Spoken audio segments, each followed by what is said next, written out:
नमस्कार, मी डॉक्टर संगीता जाजू. माझ्या अध्यात्म आणि आरोग्य या यूट्यूब चॅनलमध्ये आपलं सहर्ष स्वागत आहे. तर आता आपण हळूहळू योगासनं, ध्यान, प्राणायाम हे सुद्धा मी तुम्हाला यूट्यूबच्या माध्यमातून शिकवणार आहे. तर आज आपण अगदीच म्हणजे योगासनं करताना आपले कपडे अगदी सैलसर असावेत आणि घरात करत असाल तर ती खिडकी उघडी असावी, म्हणजे वारं घरात खेळतं असावं. किंवा मग आजकाल तर सगळीकडे आपल्या सरकारने भरपूर गार्डन केलेले आहेत. तुम्ही गार्डनमध्ये जाऊन जरी योगासनं केले मग तर खूपच उत्तम. किंवा मग तुम्ही घराच्या टेरेसवर सुद्धा करू शकता.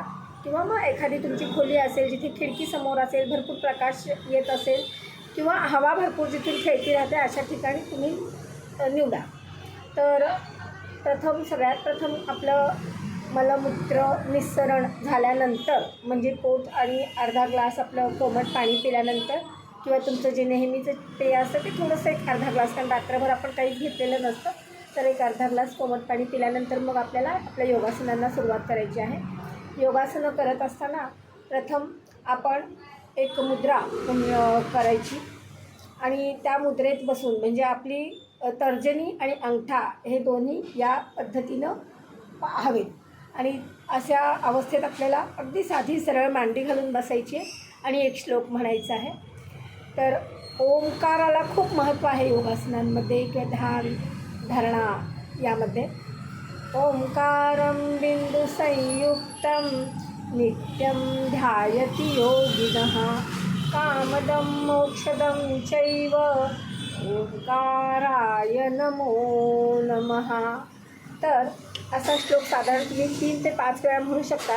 त्यानंतर आपल्या गणरायाला म्हणजे आपल्या आराध्य देवतेचा एक श्लोक म्हणून आणि आपल्या गुरूंना नमस्कार करून आपण आपलं योगासनं सुरू करू शकतो. तर पहिलं आसन आहे की ज्यामध्ये आपल्याला अगदी साधं सोपं सुलभ आसन आहे, ते म्हणजे सुखासन.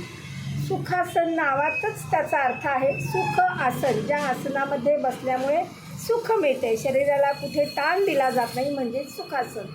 तर हे सुखासन करताना आपल्याला नेहमीप्रमाणे साधी मांडी घालून बसायची आणि आपली मी आता दाखवली अशी मुद्रा आपल्याला करायची आहे. आणि हे दोन्ही हात आपल्या गुडघ्यांवरती ठेवायचे आहे. तर असं तुम्हाला ठेवून तुम्हाला आपला नॉर्मल श्वास घ्यायचा आहे सुरुवातीला अगदी, पण दीर्घ श्वसन करायचं, जेणेकरून आपल्या फुफ्फुसाची कार्यक्षमता वाढते आणि आपल्या मांडीच्या स्नायूंना, म्हणजे पायाच्या स्नायूंनासुद्धा भरपूर व्यायाम मिळतो. मसल्स आपले मजबूत होण्यास मदत होतात. तर पहिल्या दिवशी तुम्ही फक्त सुखासनात एक 5 मिनटं बसण्याची सवय करा. हळूहळू मी तुम्हाला पुढचे व्यायाम शिकवत जाईल. नमस्कार, धन्यवाद.